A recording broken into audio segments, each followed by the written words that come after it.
então. Oi. Bom, Alejandra, eu sou Pupim, nós somos da família orgânica e nós estamos hoje aqui um domingo de manhã na beira do lago, no nosso sítio, sentados aqui um pouquinho, conversando sobre a nossa vida. E a gente gostaria de saber se você quer acompanhar esse nosso programa. Nós estamos montando agora um programa chamado De Mudança para a Roça. Se você tem lá uma chácara da família ou está se questionando sobre Vir morar no campo, comprar uma terrinha, tentar vir para o interior.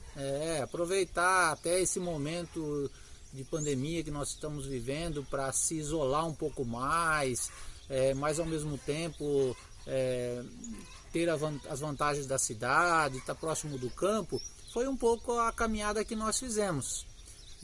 14 anos atrás, né? 14 anos atrás. E a gente agora quer ajudar as pessoas, aliás, já estamos ajudando. Nós tivemos um outro programa também chamado de empreendedorismo orgânico, que ainda continua para quem se interessa.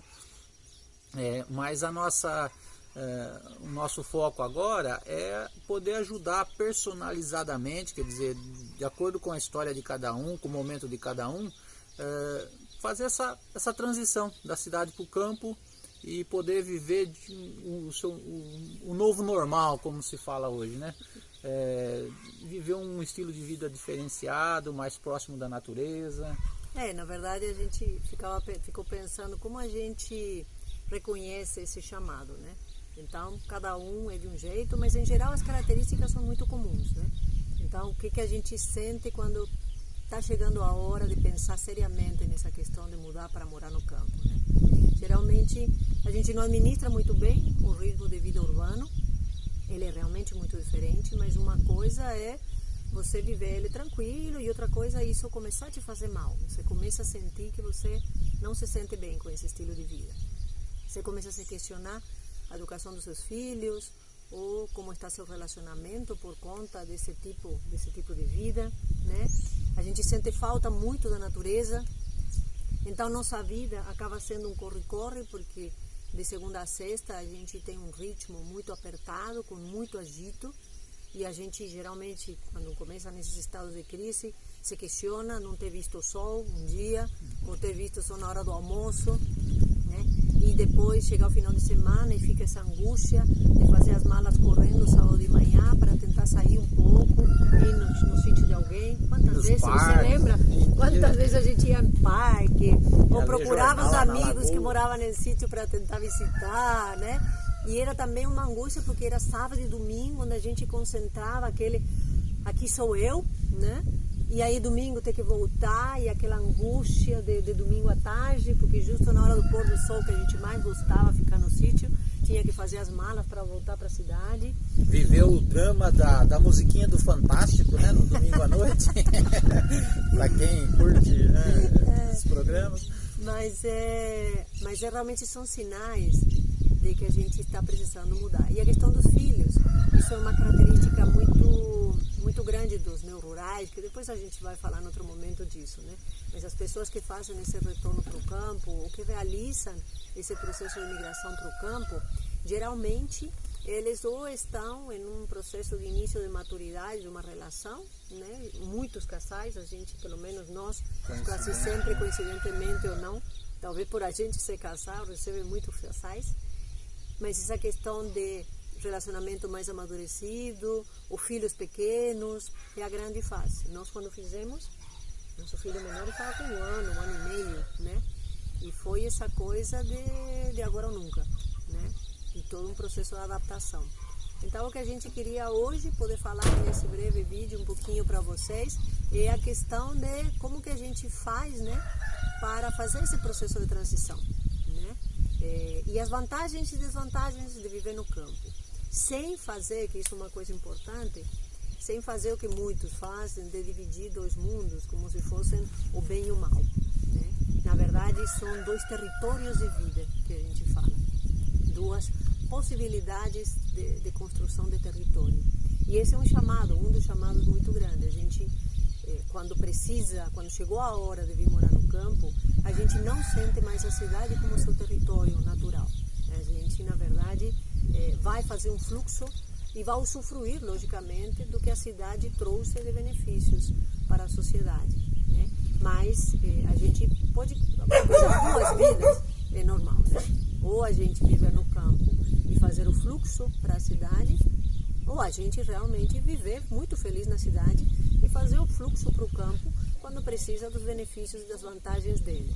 A questão é a gente ouvir nosso coração, ver a nossa vida, a nossa estrutura familiar e sentir qual é meu território. Eu quero morar no campo e fazer o fluxo urbano em função das necessidades, ou eu quero morar na cidade, feliz, e fazer meu fluxo rural quando eu precisar dos benefícios que ela me traz. Então, aí quando se fala de vantagem e desvantagem de se viver no campo, a gente foi até interessante porque quando a gente foi, logo lá em 2006, que a gente foi morar fazer essa experiência de área rural, numa fazenda ali em Campinas, logo a gente foi, nos anos seguintes, a gente foi procurado por um jornal da cidade ali, ó, e fez uma reportagem com a gente justamente sobre esse tema. A vantagem ou a desvantagem de se viver numa área rural.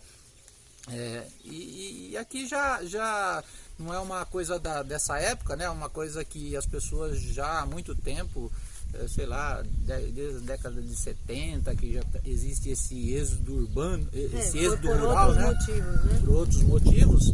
E agora é claro que se agravou em função da pandemia, em função dos estresses que a cidade tem causado nas pessoas. Mas né? é interessante, já que você está falando, lembrar isso como uma questão de ruralidade. Sabem que na década de 50 e de 60, especificamente aqui no Brasil, metade da população brasileira morava no campo. E a partir de todo o processo de industrialização, cada vez mais foi diminuindo, a chegar até no último censo de 2010, estou esperando esse orçamento de 2020, né? Esse ano é ano de censo IBGE, não sei como vai isso acontecer, não pesquisei ainda sobre isso. Já começou ano passado, né? Mas 2020 é o ano do censo nacional e nós, justamente no de 2010, nós vimos que 15% da população brasileira estava no campo. Só que, como li alguns materiais, né, de muitos acadêmicos que estão falando, esperando ansiosamente esse novo censo, porque essa última década foi impressionante o processo de êxodo que teve para o retorno ao campo. Então, tanto é que eles já estiveram aqui em casa, né? E já sim. perguntaram pra gente e já tem essa categoria de novos rurais, que são pessoas que tiveram a experiência do campo, ou seus pais tal, e agora estão voltando para o campo, né? E essa categoria já entrou nesse novo censo. Então a gente está esperando assim ansiosamente os dados mais oficiais, já começaram a sair alguns dados, mas os dados oficiais mesmo, para a gente poder ter aí mais informações a respeito dessa categoria sociológica que somos nós, né, dos novos rurais. Bom, mas vamos contar um pouquinho como funciona o programa. Então, esse programa de mudança para a roça, a ideia, como falou o Pupim, é ajudar as pessoas que estejam interessadas em fazer esse movimento de uma forma mais sustentável, mais organizada, mais estruturada. A gente pode fazer de 1000 formas, né? Mas pela nossa vivência, quando a gente estrutura um mínimo de planejamento, avalia bem algumas variáveis, escolhe bem o lugar onde morar, decide a que vai se dedicar quando morar no campo. Então, são uma série de elementos, construção de comunidade, a escolha do território, do lugar específico onde você vai morar, tem a ver com muitas variáveis. Com o que eu vou fazer lá, quanto preciso estar próximo ou não da cidade em função do meu estilo de vida, que necessidades profissionais eu tenho, tem um monte de elementos. Então, nosso programa está dividido basicamente em 5 grandes módulos, né? A gente vai contando para vocês em pequenos vídeos aqui. Hoje a gente decidiu falar sobre um dos temas, que é a questão da ruralidade, da vida na cidade e da vida no campo, vantagens, desvantagens. E tem outros temas que a gente vai tratar, né? Então, a ideia é isso. Como que a gente vai fazer? A gente vai fazer assim, alguns vídeos no nosso canal do YouTube. Se você quer nosso contato, procure nosso site. É fácil, familiaorganica.com.br, né? E aí a gente toma contato. A gente vai fazer esses trabalhos individualmente. A gente, antes da pandemia, fazia vindo aqui no sítio, fazendo vivências. Hoje a gente se propõe fazer por meios digitais, né? E a gente espera um pouquinho e fazemos a parte vivencial aqui no campo quando a gente possa viver um novo momento mais seguro para todos nós. Isso. E começando com as vantagens, isso evidentemente que você já deve ter pensado muito nisso, já deve ter tido até experiências, né? Nós, por exemplo, hoje, como eu falei no início, estamos já vivendo essa vantagem, né? Estamos aqui debaixo de uma árvore, em volta do lago, escutando o som aqui das galinhas, dos passarinhos, enfim, todo esse contato, essa proximidade com a natureza, evidentemente que é o que todas as pessoas buscam, né? Não ter que sair de carro para procurar uma área verde. Ela está aqui, faz parte do nosso dia a dia. A gente poder participar desse ritmo, né? Isso são coisas assim mais que a gente vai com o tempo observando mais, né? Se é frio, se é calor, que época do ano a gente está, que momento que é interessante a gente trabalhar no ambiente externo, que momento é interessante a gente trabalhar com as plantas, com os animais. Hoje existem muitos estudos, inclusive ligados à biodinâmica, né? Nós temos o calendário agrícola biodinâmico que favorece muito a gente, inclusive, estar trabalhando dias e horários com cada espécie. Hoje, por exemplo, até às 11 da manhã era um dia que não era muito propício a gente trabalhar com seres vivos, porque nós tivemos um eclipse ontem à noite e até às 11 da manhã hoje a gente ainda estava naquele período de instabilidade astrológica. Agora a gente já está entrando num período normal novamente para se trabalhar com os seres vivos, para justamente a gente estar nessa sintonia, né? Quando a gente percebe isso com a nossa própria vida, né? Quando a gente está em sintonia com o ritmo da natureza, as coisas fluem melhor, a gente trabalha com mais calma, a gente respira mais, muito mais saúde, muito mais tranquilidade para realizar as coisas. Outra vantagem, vou falar, que a gente foca muito sempre é a questão da alimentação, né?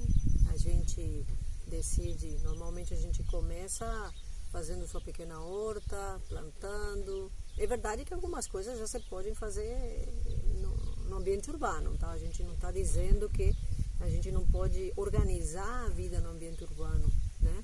Para viver melhor e mais saudável. A gente está só citando aquelas vantagens que são muito mais óbvias, né? E fáceis de construir no ambiente rural. A alimentação é uma coisa que muda muito, né? Dependendo da comunidade onde a gente muda, isso também se faz mais fácil, porque a gente acaba criando uma rede de outros amigos, de outras pessoas que vivem no ambiente rural, e então acontece essa troca também de alimentos, né? Seja via compra, seja via troca, seja como for, mas o acesso, né, à qualidade de alimentos, isso é muito mais tranquilo e próximo, geralmente, né? É claro que isso não é automático, né? Nós, por exemplo, estamos há 14 anos nessa caminhada e hoje a gente tem, graças a Deus, a tranquilidade, graças ao apoio também de muita gente, de companheiros que estão ainda mais próximos, outros que já se distanciaram da gente. A gente tem essa possibilidade de ter já uma produção, de a gente já ter uma comercialização. A gente faz aqui, atualmente estamos fazendo delivery aqui na própria cidade de Piracaia, mas a gente já teve também outras experiências, montamos outras feiras em São Paulo, o próprio delivery nosso já funcionou durante 7 anos, desde Campinas, Valinhos, Jundiaí, São Paulo. A gente já teve uma grande rede de produtores interligados a gente, até que um tempo atrás, né, há 7 anos atrás, a gente decidiu vir para uma cidade menor, se dedicar mais à produção, estar mais com o pé na terra efetivamente, ter uma terrinha nossa mesmo.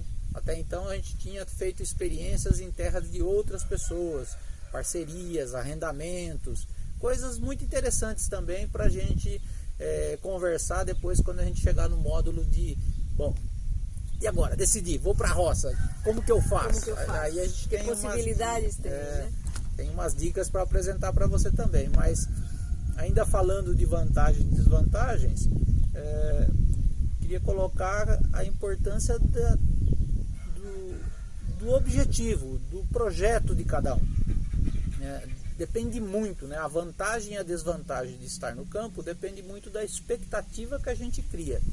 Se você cria a expectativa de estar totalmente isolado da cidade, por exemplo, mas não consegue uma terra onde você tem essa característica, evidentemente que as coisas ficam mais difíceis. Ou o contrário, né? Você quer estar ligado ao urbano, quer ter tecnologia, quer ter acesso a escolas boas para os seus filhos, quer ter, enfim, uma estrada legal e de repente não consegue nada ao seu alcance muito próximo da cidade, as coisas evidentemente que se tornam mais desafiadoras, né? Isso é claro. Mas tudo isso pode ser feito, né? Essa caminhada que nós fizemos com 14 anos nos revelou isso, né?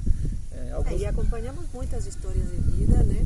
Belíssimas, que algumas até a gente pode contar sem falar os nomes, por respeito a eles, ou tomamos contato com eles, quem sabe, né? Também com esse meio podemos falar com eles, pedir depoimentos, né? Que fizeram essa mudança e que a gente ficou muito feliz de poder ter feito parte dessas histórias, né? Estou pensando muita vantagem e desvantagens. Que podemos falar de desvantagens de morar no campo? Acho que também tem a ver com a questão das escolhas, Eu né? acho que sim, Tem a ver com essa questão, porque desvantagens a gente constrói, na verdade, porque alguém pode falar, nossa, mas a distância, ué, mas é a gente que escolhe o lugar. Então, diz aquele que está distância... longe é porque ele... Não, se está longe é porque ele comprou longe. É. Então, isso faz parte do planejamento. Nós vemos muito que as desvantagens surgem da falta de planejamento, de não ter feito um planejamento, né? Ou de ter esquecido de alguma coisa importante na hora de planejar. Agora, lógico, desvantagem a gente pode falar se tem filhos, não ter escolas próximo, não ter lugares de atendimento de saúde próximos. Eu que tenho muito essa coisa do social, eu lamento muito isso, que no momento desse grande êxodo da década de 60, 70, uma das coisas que aconteceu é que o Estado, lamentavelmente, abriu mão da área rural. Então, se fecharam as escolas rurais, que muitas tinham excelente qualidade, né? Sumiram os professores especializados em área rural, os postos de saúde também sumiram. Então, hoje, realmente, são pouquíssimas as prefeituras que elas têm uma estrutura montada para dar suporte à comunidade rural. Isso é uma coisa muito triste de se ver, essa dependência que existe das pessoas da área rural, do povoamento que se fala rural, né? Uma dependência que eles têm da cidade, mas não porque eles dependem, não gostam o tempo inteiro, porque não tem estrutura na área rural para essas necessidades. Isso é também uma realidade nossa, né? Hoje a gente tem essa história de que a área rural está abandonada, e foi realmente um projeto político, né, que deixou a área rural abandonada, mas uma vantagem é que a gente está com essa nossa turma de novos rurais, a gente está percebendo que o campo está criando uma nova característica. Hoje o campo, para quem quer, para quem tem visão, ele tem trabalho para todo mundo, em qualquer área que seja, né? Seja de urbanismo, não que é urbano, né? Mas assim, de construção, de bioconstrução, de comunicação, tecnologias. O campo é super carente de tecnologias e ao mesmo tempo tem uma sede enorme e tem inclusive uma necessidade de se desenvolver em todos os aspectos. Todas as áreas, né? Porque a gente procura arquiteto que se dedique ao conhecimento ambiental, né? Rural, porque é muito diferente. A gente vê muitas casas no campo que a gente vê ela e parece implantada, né? Como que tirou de um bairro urbano e colocou no campo. Por falta de quê? Justamente disso. A casa de campo não pode ser igual, não é igual, né? E a gente percebe quando mora em uma casa de cidade implantada dentro do campo. A gente não tem comunicação com o exterior, né? Então, imagine, arquitetura, medicina, questão de engenharia ambiental, comunicações, tudo, porque é um novo território, são características novas. Então, profissionais que queiram vir para o campo e fazer uma transformação da sua profissão para prestar serviços para a área rural é uma coisa muito forte, cada vez maior. A gente vê muito isso, por exemplo, aqui na nossa região, a demanda com a questão da internet. É difícil encontrar empresas que tenha se especializado em dar respostas para a área rural. Né? E a gente acredita que isso vai se desenvolver enormemente, até por essa tendência das pessoas saírem dos grandes centros e precisarem ter essa conexão com o mundo, né? Então isso já se desenvolveu muito, a gente já teve muito mais dificuldade do que a gente tem hoje, não está tudo solucionado, mas a gente já teve muito mais dificuldade, né? Desde da época da internet analógica, enfim, uma série de... não existia telefonia móvel, rural, né? Houve épocas, lembra das épocas que a gente tinha que ir debaixo de uma árvore e só lá pegava o sinal do celular e a gente tinha que ficar quietinho ali, não respirar quase para atender o telefone. Para poder conversar. E hoje que tem smartphone, né? Imagina. Bom, mas então eu acho que é bom, como um primeiro vídeo, você que acha? Encerrar um pouquinho. Isso aí foi só um aquecimento, né, gente? Se você gostaria de aprofundar esse tema, até saber se você está se projetando, se planejando legal, ou se a gente quer ter algumas dicas práticas de como pensar o seu planejamento, se você está inquieto com a vida na cidade, quer ir para o campo, ou tem uma oportunidade, ou o seu próprio trabalho, a sua vida, o seu momento familiar permite isso, conversa com a gente, né? Faça o contato aí através do nosso site, né? o familiaorganica.com.br, que você vai ver que a gente quer estar junto e a gente pode estabelecer um programa bem personalizado, um programa onde a gente possa se encontrar virtualmente e assim que possível você possa vir aqui até a nossa propriedade, a gente pode andar por ela, pode contar mais profundamente a nossa experiência. É isso aí. Nos próximos vídeos a gente vai ter outros temas, vamos aprofundar para ir conversando. Até mesmo quando você chegar numa terra, por exemplo, o que fazer, né? O que olhar, a questão do equilíbrio químico, físico, biológico, como construir, onde... a construção de comunidade, como detectar se é uma comunidade onde você vai conseguir se relacionar e cumprir os objetivos que você tem. Mas antes que tudo, como você viu, a gente gosta muito de ajudar em decidir qual é o momento, se é ou não é para fazer esse movimento. A gente tem vivenciado que isso é o mais importante. Como você identificar se você está no momento de fazer essa transição e como planejar ela. Né? Okay? Vem com a gente, vamos fazer essa caminhada, vai ser muito legal, tá bom? Tá bom. Até mais, até o próximo vídeo.